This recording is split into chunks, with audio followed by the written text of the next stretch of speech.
कारण खुद अपना जीवन साथी चुनते हैं और कुछ माता पिता की इच्छा को पूरा करते हैं। मैं भी जब इस पड़ाव में उम्र था तो संगति हो गया हम लोगों का भी। कहने में मैं नहीं शर्माती हूँ, इसलिए कि गवाही के द्वारा भी परमेश्वर का धन्यवाद होता है और सुनने वाले भी आशीषित होते हैं। हम लोगों का भी लव मैरिज था। बहुत अच्छी रीति से जिंदगी व्यतीत हो रहा था, चूंकि हमारे हस्बैंड जो है उम्र में हमसे 6 साल बड़े हैं, तो इस कारण परिवार वाले ने बहुत रोक टोक किया। और दूसरी कारण कि मैं रांची शहर से हूँ, इस कारण भी कि एक बेटी है, मैं देहात में नहीं दूंगा। लेकिन हम लोगों का जो दोस्ती था उस कारण माता पिता भी अपने सर को झुका दिए। हमारे 3 बड़े भाई भी डांटे मारे बहुत कुछ, लेकिन हम लोगों का ब्याह हो गया। शादी होने के बाद हमारे 3 बेटे प्रभु ने अनुग्रह आशीष के रूप में दिया। और 1994 ईस्वी में हम दोनों एक देह एक मन आत्मा हो चुके परमेश्वर की आशीष के द्वारा, और सब कुछ बहुत भली भांति चलता रहा। 2003 हमारा छोटा बेटा का जन्म हुआ। उसके बाद भी सब कुछ अच्छा था। 2009 में जब इनका पोस्टिंग पुणे में था, उस समय हम लोग रांची शिफ्ट हो गए, क्योंकि इधर उधर हमेशा होने से बच्चों का पढ़ाई डिस्टर्ब हो रहा था और ये अकेले ही रहने लगे। हम लोग रांची शिफ्ट हो गए। 2009 में जब इनका पोस्टिंग उड़ीसा था, वहां पर मैं नहीं कहूंगी कि इनका गलती था या नहीं था, मैं नहीं जानती हूँ, लेकिन परमेश्वर की शायद या क्या बोलेंगे, एक किस्म का होता है ना कि जब हमारे जीवन में बहुत अधिक प्यार मिलता है, बहुत कोई मतलब सब कुछ बिना मांगे मिलता है, तो हम धीरे धीरे परमेश्वर को भूल जाते हैं। और वही मेरे साथ भी हुआ। मसीह में मेरे प्रियो, कहने को तो मसीह परिवार में जन्म लिया, सब कुछ उसमें आगे रहती थी, गाना गाने में, नाचने में, उछलने, सब चीज में। हाँ, लेकिन प्रार्थना में ढिलाई देती थी, बच्चन पढ़ने में भी ढिलाई देती थी। जब बच्चन होता था ना, तो मैं ना एकदम आलसपन में बैठे रहती थी। हो सकता है शायद इसी विषय में ताड़ना देने के लिए परमेश्वर ये 3 साल का दुख मेरे जीवन में प्रकट हुआ। 2009 में जब ये उड़ीसा में थे, तो अपने ही कंपनी के एक स्टाफ की पत्नी से इनका दोस्ती हो गया। और चूंकि वो भी मैरिड थी, उनके भी बच्चे थे, उसके बाद इन्होंने हमारे परिवार को बिल्कुल भूल गया। जो इंसान पर डे फोन करते थे, मतलब हर डे, शाम को छुट्टी होने के बाद फिर मॉर्निंग में हाय हेलो होता ही था, लेकिन उसके बाद इन 2009, 10 और 11 लास्ट था 2012 का फरवरी मंथ में ये आ गए वापस। ये 3 वर्षों में इन्होंने ना बच्चों को ना मुझे कभी भी ना मैसेज किया, ना फोन किया, ना ही पैसे डाले, और बहुत स्थिति खराब हो गई। मैं तो प्राइवेट स्कूल में पढ़ाती थी, लेकिन उससे कुछ होने का था नहीं, क्योंकि रांची मेरा मायके, मैं किसी से कह भी नहीं पा रही थी डर से, क्योंकि बहुतों ने मुझे उस समय मना किया था। हमारी भाभीियों ने भी कह दिया था यदि कुछ होगा तो घर मत आना। इस तरह के डांट फटकार मुझे मिले थे, और मैं किससे कहूँ, माँ से। फिर लास्ट में मैंने कहा कि माँ ऐसा ऐसा बात है, मैं समझ भी नहीं पा रही हूँ, मैं क्या करूँ। हमारी सासू माँ भी थी, उससे भी मैंने कहा। मेरे प्रियो, सभी लोग केवल प्रेयर प्रेयर मुझे भी सांत्वना दिए कि तुम प्रार्थना में बने रहो। मैं भी रोती धोती 3 साल बिताई प्रार्थना में, उसी घड़ी इन्हीं दुखों में मैं प्रार्थना में बनी रही और परमेश्वर के निकट और भी पाई गई। रांची प्रार्थना भवन में मैं प्रतिदिन जाती थी, प्रतिदिन वहां भी मुझे सांत्वना मिलता था मेरे प्रिय। और इसी घड़ी एक आत्मा से भरी हुई बहन ने प्रार्थना किया, और भाई ने, उन्होंने कहा, मत डरो, तुम्हारा पति जैसा भी है अच्छा है। उनकी ओर से गलती बस इतनी है कि वो उस घर में रुक गए और गलत संबंध उनसे नहीं बना है। एक मन में शंका होता है ना कि वो मुझे छोड़ के अन्या के पास चले गए हैं, तो मालूम नहीं वाला। तो मैंने भी अपना शंका प्रार्थना के द्वारा पूछा, सिस्टर, ब्रदर, क्या उनसे वो गलत संबंध बना चुके हैं? तो उन्होंने एक ही बात कहा, नहीं। हाँ, वो लेडीज चाहती है। प्रभु की अगुवाई में मुझे सब कुछ दिख रहा है और वो पूरा दर्शन की तरह वो मुझे बता रहे हैं मेरे प्रिय। और मैं बैठी हूँ और केवल आंसू बहा रही हूँ, रो रही हूँ और बोल रहे हैं कि वो लेडी चाहती है कि उसे पूर्ण रूप से अपना बना ले और आपको, मतलब मेरे को खत्म कर दे, आपका रिश्ता को। लेकिन जब जब वो ऐसा करती है, आपका हस्बैंड का मन आप ही की तरफ लगा रहता है, क्योंकि वो आपसे प्रेम करता है।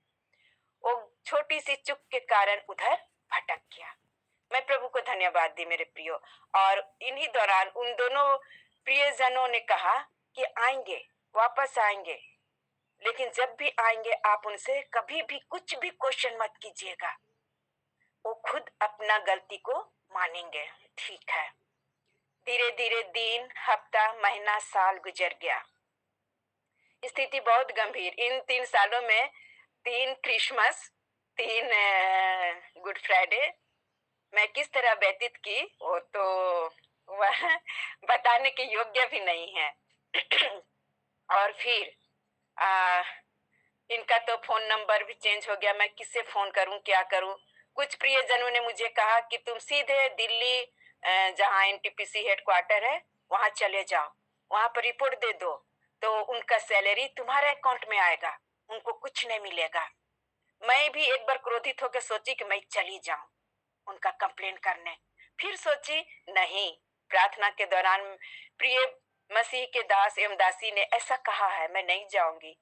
आज नहीं कल वो वापस आएंगे, तो फिर मैं कैसे उनका सामना करूंगी, कि क्या बोलूंगी? मैं नहीं गई मेरे प्रियो। मैं सोची चलो जैसा भी परमेश्वर मुझे जब इस संसार में भेजा है तो वो उपाय करेगा। कुछ दिन पश्चात मेरा हिम्मत जवाब दे गया। मैं उस दिन बुधवार था, बहू बाजार गई सब्जी खरीदने के दौरान, और मैंने क्या वो पौधा में कीटनाशक डालने वाला दवा भी ले आई। मैं सोची कि अब तो मुझे लड़ते लड़ते थक गई हूँ, किससे मदद मांगू? क्यों ना मैं आज इसे खुद पीऊं और तीनों बच्चों को भी पिला दूं। लेकिन इसी घड़ी मेरी बहन मुझे बहुत ढांढस दी, नहीं दीदी ऐसा मत करो।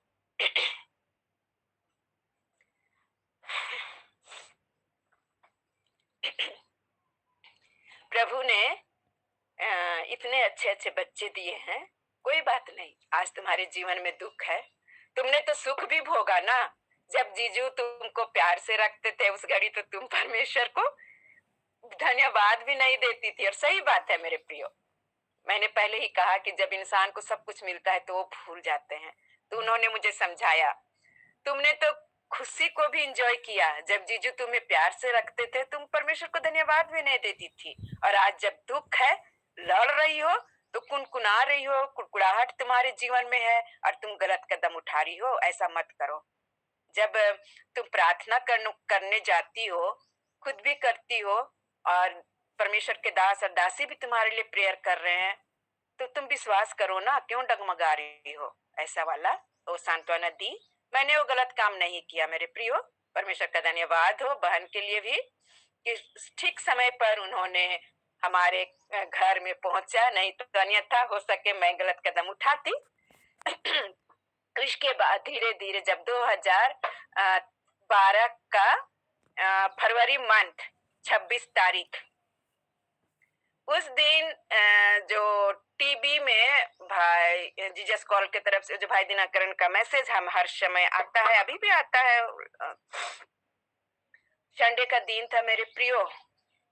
उस घड़ी मेरे मोबाइल पे मैसेज आया कि आज आपके लिए ये आंसू बहाने का अंतिम दिन है। मैंने मैसेज पढ़ा, आज आपके लिए उद्धार का दिन है। लेकिन मेरे मन में इतना कड़वाहट था कि मैं मैसेज को देख के अनदेखा कर दी। फिर डबल डबल वही मैसेज आया। मैंने बेटा को कहा, बाबू टीवी खोलो तो, और उसमें साफ साफ लिखा हुआ था मैसेज में कि आज आपके लिए उद्धार का दिन है, आज आपका आंसू बहाने का अंतिम दिन है, आज का मैसेज आज आप जरूर सुने, जरूर देखें, इस टाइप में लिखा हुआ था। तो मैंने बाबू को कहा, बेटा टीवी खोलो। उन्होंने जैसा ही टीवी खोला मेरे प्रियो, मैं झट से उठ बैठी और ऐसा लग रहा था कि परमेश्वर खुद मुझसे बातें कर रहा है। जैसे ही टीवी ऑन हुआ, सेम वही मैसेज मेरे सामने बोला जा रहा था भाई दिनकरन के द्वारा। मेरी बेटी, मेरी प्रिय बहन, आज आपके परिवार में, आपके जीवन में, आपके घर में खुशी का दिन आएगा। और सचमुच में मेरे प्रियो, ये वचन सुनकर मैं आनंदित हो गई। 3 साल से जो मैं सिर्फ रोती धोती, खाने में भी रुचि नहीं, मतलब कोई काम में नहीं, दुख ही दुख। उस दिन मालूम नहीं क्या हुआ, फुर्ती से मैं मैसेज खत्म हुआ उठी, फटाफट झाड़ू झाड़ा करने, सफाई करने लगी, खाना बनाने लगी और बच्चों को भी खिलाई, अब खुद भी खाई। ऐसी तरह शाम हो गया। शाम 5 बजे भी मुझे बहुत भूख लग रहा था, बहुत भूख। घर की स्थिति खराब थी पैसे नहीं के कारण। मैंने केवल आटा गूंधा, आटा में गुड़ डाल करके मीठी रोटी को बनाया। बच्चे बोले कि मम्मी अचार है? तो हाँ अचार है। बच्चे बोले हम लोग अचार से खा लेंगे, तुम गुड़ से खा लो, ठीक है। लेकिन मेरे प्रियो, यहाँ पर हंसीजनक वाली बात ये हुई कि उस शाम को मैंने बच्चों को खाना ही नहीं दिया। मुझे इतना भूख लग रही थी कि मैं एक रोटी बनाती हूँ और खाते जाती हूँ। बच्चे मेरे अगल बगल खड़े हैं, मतलब लालची टाइप में। फिर दूसरे हाँ रुको दे रहे हैं बोलते हैं, लेकिन नहीं, मैं खुद खा रही हूँ। इसी तरह 3-4 रोटी खा ली। छोटा बाबू, तुम तो अकेले खा रही है, हमको नहीं दे रही है। अच्छा तुम लोग जाओ बाहर खेलने, मैं बना लूं फिर बुलाऊंगी। बच्चे बाहर चले गए मेरे प्रियो, और मैं रोटी बनाने लगी। इसी बीच दरवाजा में खटखट की आवाज हुई। मैं सोची बच्चे आए हैं। मैंने कहा खुला है, अंदर आ जाओ। अंदर नहीं आए। फिर ठक ठक। मैंने फिर कहा अरे बाबा दरवाजा खुला है, अंदर आओ। नहीं आए। फिर तीसरी बार मैंने गुस्सा में क्या किया, रोटी बेल रही थी, बेलना को हाथ में लिया, अभी मारूंगी, बोल रही हूँ दरवाजा खुला है, अंदर आओ, तो सुनाई नहीं पड़ रहा। इस तरह मैंने गुस्सा होकर के जैसे दरवाजा खोला, सामने में मेरे पति खड़े थे। हालेलुया। परमेश्वर का धन्यवाद हो। मैंने जैसे दरवाजा खोला, मैं अचंभित रह गई और तुरंत वचन को स्मरण की, प्रभु को धन्यवाद दी। सचमुच में पति पत्नी का रिश्ता को मेरे प्रियो शैतान की ओर से बिगड़ता है, लेकिन परमेश्वर जो है जोड़ता है। उन्होंने जो आशीष दी है, वो आशीष तो कभी भी व्यर्थ नहीं जाता है। मैंने दरवाजा खोला, अचंभित रह गई। मतलब आप, ना कोई फोन कॉल, ना कुछ मैसेज, वो भी मुस्कुराते हुए खड़े थे और मेरा हाथ का बेलना ऊपर, जैसे मारने के लिए उठता है ना छड़ी, उसी टाइप में, मतलब स्टेचू के रूप में मैं खड़ी रह गई। फिर मैंने कहा आइए अंदर। आए, अपना बैग वगैरह रखे, जूता वगैरह खोले, चुपचाप बैठे रहे। तो फिर मैंने इतने ही उनसे पूछा कि आप नहाओगे या फिर हाथ पैर धोगे? तो नहीं, मैं 2 दिन का सफर से मैं हूँ, मैं स्नान कर लूंगा। ठीक है आप कीजिए। वो स्नान करने चले गए। मैं फटाफट, मतलब खुशी से मेरा पाँव जो है ना जमीन में नहीं पड़ रहा था, फटाफट रोटी बनाई, चाय बनाई, सब्जी उब्जी तो कुछ था नहीं, अचार वगैरह निकाल के रख दी। ये नहा धोआ के आए, तो भूख तो लगी हुई थी, मैंने दिया। तो कुछ सब्जी नहीं है? पूछे आराम से ही, जैसा बात करते थे हम लोग, जिस तरह जब संगत में थे तो बातें होती थी, उसी तरह प्यार से ही पूछे। मैंने कहा नहीं। तभी खुद उन्हें रियलाइज हुआ, हाँ मैंने तो तुम्हें बहुत दुख दिया है, तो कहाँ से सब्जी रहेगा, है ना, इतने ही बोले। मैंने जवाब नहीं दिया। मैं ऊपर गई भाभी के पास। भाभी को मैंने कहा भाभी क्या सब्जी बनाई हो? तो उन्होंने कहा जो तुम नहीं खाती हो। तो मैं क्या नहीं खाती हूँ? अरे बाबा बैगन। हम बोले अच्छा मेरे को दे दो। तो तुम तो खाती नहीं हो। हाँ सन्नी, छोटा बाबू का नाम करके, हाँ सन्नी का पापा आए हैं। वो भी अचंभित हो गए। सही में? तो हाँ।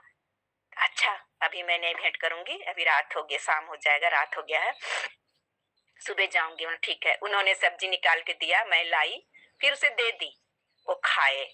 रात में मेरे प्रियो वो बहुत पछतावा किए उसी दिन। पता नहीं उनको मैं कभी रोते हुए नहीं देखी थी लेकिन उस दिन वो आंसू बहा बहा के पछतावा किए।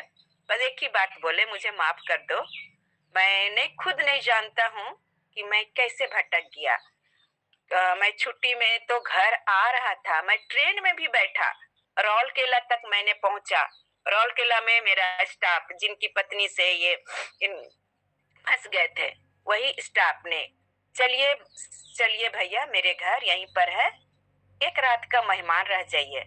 तो मैंने कहा था कि मैं नहीं जाऊंगा, तुम्हारी भाभी इंतजार कर रही होगी। तो भी उन्होंने जिद किया और मैं चला गया। बस यही गलती किया कि मैं उनका बात सुनकर उनका घर चला गया और यहीं से मेरा मन, पता नहीं मन कैसे क्या हो गया। हाँ, लेकिन यहाँ पर दुष्कर्म भी होता है मेरे प्रियो। मैं वचन के अनुसार भी हम लोग जानते हैं कि जादू टोने भी होते हैं। कभी कभी जब हमारे जीवन में ये घटना घटती है तब हम विश्वास करते हैं, और जब तक ये घटना नहीं घटती है हम सोचते हैं कि नहीं ये झूठ है। लेकिन सही बात है, उन्होंने भी यही कहा कि जब तक हम लोग खाना नहीं खाए थे सब कुछ ठीक था। रात्रि उसकी पत्नी ने अंडा का सब्जी बनाया, चावल रोटी और भी कुछ थे, सब साग सब्जी, सब कुछ परोसा। हमने खाना खाया। उसके बाद मेरा मन मालूम नहीं कैसे धीरे धीरे बदल गया कि मैं तुम्हें भी कॉल करना, तुम्हारी आवाज को सुनना, तुम्हें देखना पसंद नहीं करने लगा। उन्होंने अपनी गलती को मान लिया। मसीह में मेरे प्रियो, बस मैं इतना ही कहना चाहती हूँ कि हम लोग के जीवन में ऐसी बहुत सारी घटनाएं आज सुनने को देखने को मिलती है। हम कमजोर भी पड़ जाते हैं, जैसा मैंने पढ़ा। लेकिन इस कमजोर स्थिति में भी जब हम परमेश्वर को स्मरण करते हैं, उनके उस सामर्थ्यमय वचन को ध्यान देते हैं, तो हमारी निर्बलता को भी परमेश्वर अपनी सामर्थ से भर देता है, हमारी जीवन के दुखों को दूर कर देता है, और हर सुख के लिए एक समय भी निर्धारित है। तो आज यदि आप सबों के जीवन में भी ऐसी किसी प्रकार की परेशानी है तो मसीह में मेरे प्रियो, उन सारी परेशानियों को परमेश्वर के सम्मुख रखें। मेरे जैसा कमजोर ना हो और विश्वास में दृढ़ मजबूत बने। आज दुख है, कल सुख आएगी। और सचमुच में बताना चाहती हूँ, उस दिन के बाद से मसीह में मेरे प्रियो, जो इंसान बाइबल को छूना पसंद नहीं करता था, जो इंसान प्रार्थना की संगति में रहना पसंद नहीं करता था, मैं बताती हूँ, खुद इनके पापा मेरे ससुर प्रचारक थे। वो अपना जवानी में तो सब कुछ ठीक था, लेकिन बाद में जब मैं इनका बैग में वचन को डालती थी या प्रार्थना करती थी ना, तो ये क्या करते थे, चुपचाप से निकाल के छिपा देते थे और संगत में भी नहीं रहते थे। लेकिन उस घटना के बाद परमेश्वर ने इतनी आशीषों से भरा इनके जीवन को अद्भुत रीति से कि आज मैं गर्व करती हूँ कि ये बंदा जो है मुझसे भी आगे निकल गया। आज जब ये नेपाल में है, अब इनका रिटायर का भी समय हो चुका है, उस स्थान पर प्रभु अपने बेटे को भी बहुत आयत उपयोग कर रहे हैं, जहाँ की अन्य लोग ही हैं, लेकिन कुछ भी होता है ना तो वो लोग विश्वास के साथ, संतोष भाई प्रार्थना कीजिए ना, प्रार्थना कीजिए ना, हमारी पत्नी ऐसा, हमारे बच्चे ऐसा, मैं ऐसा, ये प्रार्थना करते हैं और सचमुच में वे चंगाई को देखते हैं।